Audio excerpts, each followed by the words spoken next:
سامعین گرامی قدر، آپ نے بادشاہوں کے بڑے قصے سنے ہوں گے اور بڑے مشہور ہیں۔ یہ بھی آپ جانتے ہیں کہ بادشاہوں کو غلام رکھنے کا بھی بڑا شوق ہوا کرتا تھا، بلکہ اب تک ہے۔ اب شاید غلامی کی شکلیں بدل گئی ہیں، لیکن غلام تو اب بھی موجود ہیں۔ کہیں پہ ہم کسی کے ذہنی غلام ہیں، کہیں پہ معاشی غلام، کہیں معاشرتی غلام۔ بہرحال یہ غلامی اپنی شکلیں بدلتی رہتی ہے۔ جس زمانے کا یہ ذکر ہے، اس زمانے میں بادشاہ لوگ واقعی لوگوں کو غلام بنایا کرتے تھے اور بازاروں سے خریدتے تھے۔ بیچارے غریب لوگ اپنے بچوں کو بیچ دیا کرتے تھے، اور عام طور پر یہ شامت کالے لوگوں کی آتی تھی کہ ان کو غلام بہت بنایا جاتا تھا، کیونکہ ایک تو وہ لمبے چوڑے ہوتے ہیں، لہیم شہیم ہوتے ہیں، لہذا انہیں اگر آپ نے حفاظت پہ رکھ لیا تو باڈی گارڈ کا کام بھی کرتے ہیں۔ لیکن بادشاہ کو صرف بدصورت غلام تو نہیں چاہیے، وہ خوبصورت غلام بھی رکھا کرتے تھے، حسن و جمال کے دلدادہ بھی ہوا کرتے تھے۔ تو اسی طرح کا ایک قصہ مولانا روم نے بیان فرمایا ہے کہ ایک بادشاہ نے 2 غلام خریدے۔ ان میں سے ایک بڑا خوبصورت حسین و جمیل تھا اور دوسرا بدصورت اور کالا بجنگا۔ بادشاہ کو وہ حسین و جمیل غلام بہت پسند آیا، اسے اپنے پاس بلایا، اس سے بات کی تو اس نے بڑی اچھی باتیں کی، جسے لگتا تھا کہ یہ آدمی واقعی بڑا معقول ہے۔ بادشاہ نے کہا کہ بھئی ٹھیک ہے، میں نے غلام خریدا ہے، تمہیں خرید لیا ہے، تم خوبصورت بھی ہو، حسین و جمیل بھی ہو، تمہاری باتیں بھی مجھے پسند آئی ہیں، لیکن مسئلہ یہ ہے کہ چونکہ تمہاری اتنی عمر غلامی میں گزری ہے، تم گندے بہت ہو، اس لیے جا کے حمام پر نہا دھو کے آ جاؤ اور کپڑے بدلو اور انسانوں کی طرح سے رہو، کیونکہ یہ شاہی دربار ہے، اس میں اس لباس کے ساتھ اور اتنے گندے جسم کے ساتھ نہیں رہا جا سکتا۔ تو وہ چلا گیا نہانے دھونے کے لیے۔ اتنے میں بادشاہ نے دوسرے غلام کو، وہ جو کالا بجنگا سا تھا، بدصورت سا تھا، اسے بلایا اور اس سے بات کی تو معلوم ہوا کہ وہ زیادہ عقل مند نہیں ہے، بس عام معمولی عقل کا آدمی ہے۔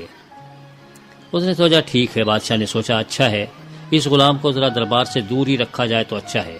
کیونکہ عقل کی کوئی بات زیادہ کر ہی نہیں رہا، وہ خوبصورت بھی ہے جس کو بھیجا ہے نہانے کے لیے، اور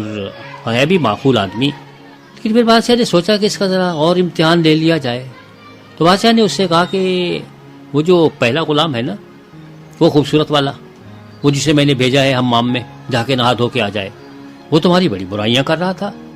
وہ تمہارے بارے میں کہتا ہے کہ تم چور ہو، بڑے بدچلن ہو، بدصحبت ہو، کمبخت ہو، مفت خورے ہو، کیا یہ سچ ہے؟ تو اس کالے بجنگے غلام نے کہا کہ صاحب وہ بالکل صحیح کہتا ہے، اس جیسا سچا آدمی اس دنیا میں کوئی ہے ہی نہیں، اور وہ خود بہت نیک خصلت ہے، باشرم ہے، بردبار ہے، دوسروں کا احسان مانتا ہے، اور سخاوت میں تو اس کا جواب ہی نہیں ہے،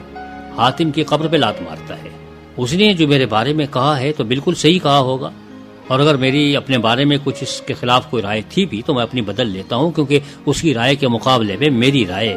کوئی ایسی حیثیت نہیں رکھتی، اور وہ مردم شناس ہے، اس نے اگر مجھ میں یہ بد اوصاف دیکھے ہوں گے تو تبھی تو اس نے بات کی ہے۔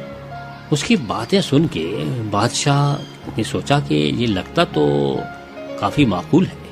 اتنے میں ابھی باتیں ہو ہی رہی تھی کہ وہ پہلا والا غلام جو ہے، وہ حسین و جمیل، وہ نہا دھو کے واپس آ گیا۔ اب اس کے حسن و جمال پہ اور بھی نکھار آ گیا تھا، ماشاءاللہ کیا گبرو جوان تھا۔ تو بادشاہ نے اس کے آنے پہ اس کالے نوکر سے کہا کہ اب تم جاؤ اور تم ذرا نہا دھو کے آؤ۔ تو اس نے کہا ٹھیک ہے،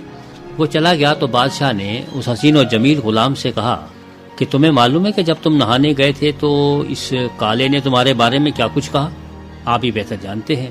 کہنے گے بھائی اس نے تمہیں بہت برا بھلا کہا ہے، وہ کہتا ہے بڑا کمین آدمی ہے یہ۔ وہ تو بھائی ایک دم لال بجکا، غصے سے لال بھبوکا ہو گیا، لال پیلا ہو گیا، اور کہنے لگا کہ وہ بدبخت ہے ہی ایسا، بڑا ذلیل ہے، وہ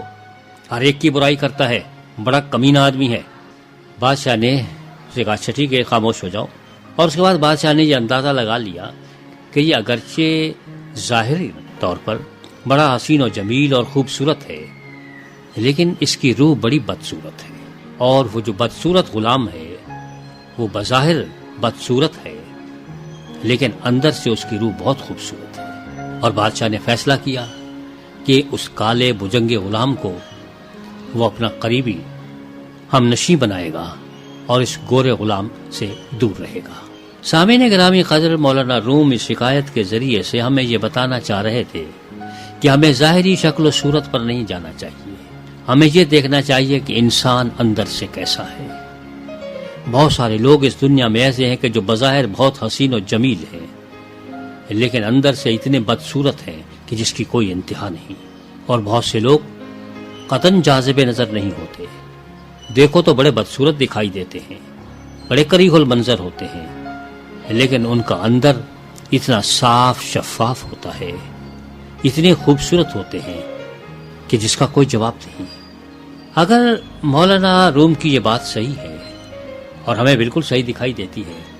تو آپ اندازہ لگائیے کہ جب ایک بادشاہ یہ پسند نہیں کرتا کہ ایک حسین و جمیل غلام کو جو اندر سے بدصورت ہو اپنے پاس رکھے،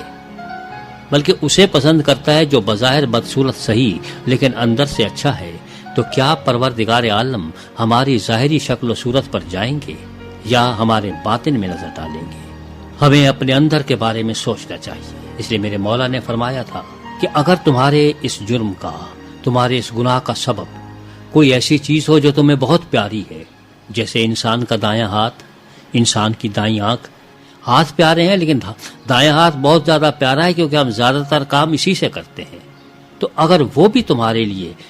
ایسے اسباب پیدا کر دے کہ جس کی وجہ سے تم کسی گناہ کا ارتکاب کرنے لگو، تو بہتر یہ ہے کہ اس ہاتھ کو کاٹ پھینکو. یہی ہوگا نا